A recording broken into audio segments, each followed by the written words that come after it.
Out in the pasture, this is how we keep the animals watered. The tall buckets will get tipped over.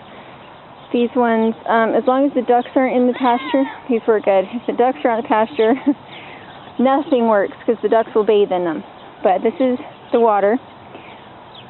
When I first put them out to pasture, I put them on a rope that has PVC on the end, right up within about 4 inches of their collar when I attach it. So this end goes up next to their collar, right there. And what happens is it teaches them to walk over the rope. Otherwise the rope will tangle around their legs and I'll have to come out every 5 minutes and unwind them, which is bad because it causes circulation problems in the animal, and it can cause permanent damage. So we were having problems with this when we first started tethering them. So this is what I invented, is you put PVC and then you put a big knot down there at the bottom so it can't travel. This is another way to make a roundabout, a twisting tie out. This is a digger link. It's about 2 feet long. And if you're in potato country, you already know what a digger link is. It's the pointy drills that look kind of like a square with a barb on the end. What are those called? Anyway, I drilled out the middle and I drilled out the side, and then I pounded this digger link through the middle of that one, and then I pounded it all the way to the ground so that this is actually pushing on the lid. This is really far down. If you don't get it all the way down, then the rope comes back and can get underneath that. You don't want it to be able to get underneath that. And then I just tie the rope to it, and as they move around, it just spins. And so digger links, usually around here you can get them for free. So that's a way to make a free tie out for an animal. I use them for my sheep and my goats, and even Jumper can't get out of this one. So it's super cheap. And then I just use the baling twine to make my ropes. That's the baling twine that's from the hay. So this is my version of mob grazing. If you have a roadway where you cannot put in spikes,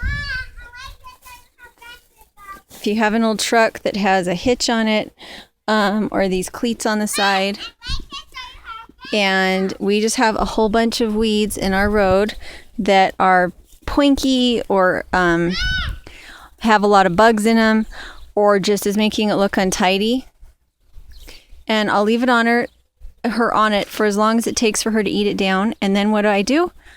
I drive the truck to the next spot. It's super nice. Yesterday we actually had her attached to the trailer, and she grazed right up to the edge of my trees and right up to the edge of my asparagus. And then I pulled the truck up and let her graze. Let's see, I don't think she actually grazed this part. Apparently she has no interest in it yet. So my rope is probably too long. If there's anything left here, it is of course mob grazing. You want them to eat everything that they can reach. So I probably need to shorten her up. And I just put it over the cleat. We'll see if she'll... Stakes, of course, with the white PVC. If you don't put the PVC on them, the only chance you really have of a goat strangling is if they're next to something they can jump on that the rope will catch on. That's about the only way you're going to have anything strangle. And the other thing is you have to have a swivel clip, a clip that will turn, both on their collar and on their tether, whatever your stake is. So once you've got that, as long as you have the PVC on the line, they can't get their legs wrapped up in it, and that's the biggest danger there is they'll get their legs wrapped up in it and they will damage their legs. If they're sitting there long enough with that rope twisted around a leg, it can actually permanently damage them. So once they've been on it with the PVC pipe for a while, then you don't have to have a PVC pipe anymore. They learn to step over it instead of allowing it to twist around their legs. Like Jumper, she doesn't need a PVC pipe on it because she knows to lift her leg and step over. So the PVC pipe is just a training tool to teach them not to let their legs get wrapped up in the rope.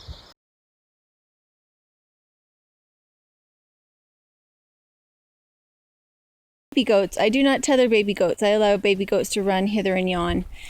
And so baby goats and baby sheep will come and nibble on tender new growth, just the same as a regular large goat would. And so this will keep little baby goats. It will teach them very early on not to eat the little trees. Not just the living fence, but the regular trees that I've planted.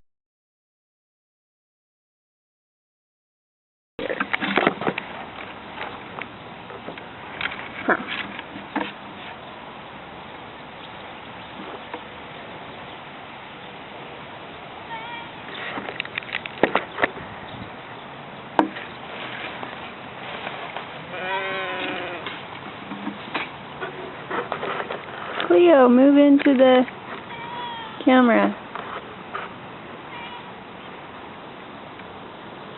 Okay, maybe I'll just hold my hand. I'll hold it in my hand and milk at the same time. Okay, so So every other year I've had my animals on a tether, and I leave them there for about 24, 36, 48, usually less than 3 days, almost never more than 3 days. I've had them on one of these.